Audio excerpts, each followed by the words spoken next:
In our today's tutorial, we shall discuss on Hooke's law. Remember, Hooke's law states that for a helical spring or any other elastic material, the force is directly proportional to the extension, provided that elastic limit is not exceeded.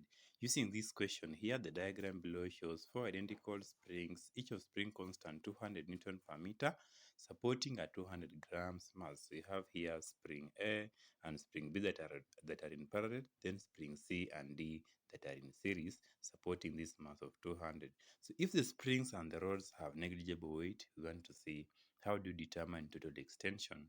So starting with these first two springs A and B that are in parallel, we come and say that in parallel, that is for A and B, from the key formula that force is directly proportional to extension, so the extension becomes force over the constant. And then because they are in parallel, we say that extension for parallel is given by the force over the number of springs in constant times the constant. I mean, the number of springs in parallel times the constant. For our case, you only have two springs and B that are in parallel, so it becomes force over 2 times the constant of the two identical springs. So replacing the value that we have, we'll have to convert this mass into Newton to determine the weight, and from mass is given by mg, mass times gravity. So we'll have to have our 200 grams divided by 1000 to convert to kilogram, then times 10, which gives us 2 Newton. Therefore, our extension for the two springs becomes the force that is 2 Newton divided by this formula here, 2 times the constant of the spring was 200, from the equation here was 200 Newton per meter. So that gives us our extension of 0.005 meters. So we are through with the extension in parallel. So extension in series.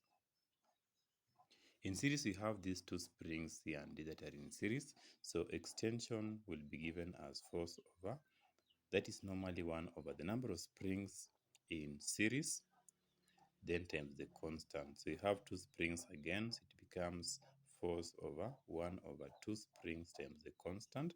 So replacing in our formula, we still have a force of 2 Newton. So it becomes 2 Newton divided by a half times 200 as their spring constant. This one gives us from the calculator, the value becomes 0.02 meters. Therefore, the total extension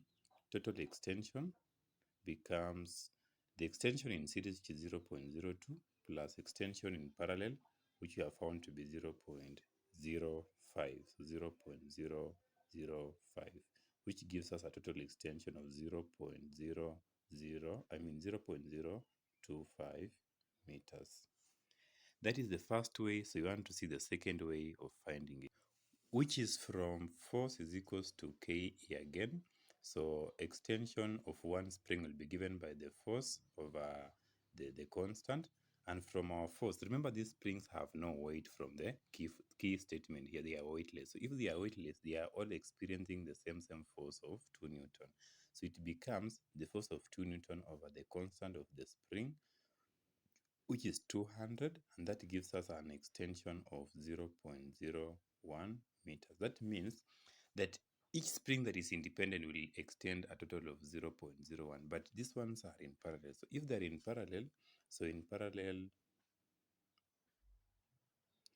extension will be given by the extension of one spring divided by the number of springs in parallel. Extension of one spring divided by the number of springs in parallel, that becomes the extension of one spring 0.01 divided by the number of springs in parallel. You only have 2, so divided by 2, which gives us 0.005 meters. Then in series, so it becomes the extension of one spring times the number of springs in series. So which becomes extension of one spring 0.01. The number of springs in series again here we also have 2, so times 2, which gives us 0.02 meters. Then the total extension still becomes the extension in parallel plus extension in series plus the one in series, which becomes extension in parallel we found it to be 0.005 plus extension in series is 0.02. That gives us also an answer of 0.025 meters. So both the methods are giving us the similar answers. So you can decide whether to use this technique of finding the extension of one spring. Then from there, if they're in parallel, you divide by the number of springs in parallel. And if they're in series, you multiply by the number of springs in series. But this one only applies when the springs have no weight, or if they have negligible weight, as well as the connecting rods. But you can also use this one if you understood it correctly, so that you find that the extension in parallel is given by the force of a constant. Then you can multiply by the number of springs in parallel and follow the same technique to arrive to the similar answer here. But what if each spring has a certain mass? So, for example, this question, you say that if each spring has a mass of 10 grams and maintaining the spring constant of 200 Newton per meter. So how do you determine the total extension? So still, we know that the weight of this spring and the weight of this spring and the weight of these 200 grams are being experienced on these two springs that are in parallel, but their weight is affecting none of the other springs. So therefore, the mass of these two and this one is affecting this one, while the mass of this one is not affecting any. The mass of spring D is affecting spring C alone.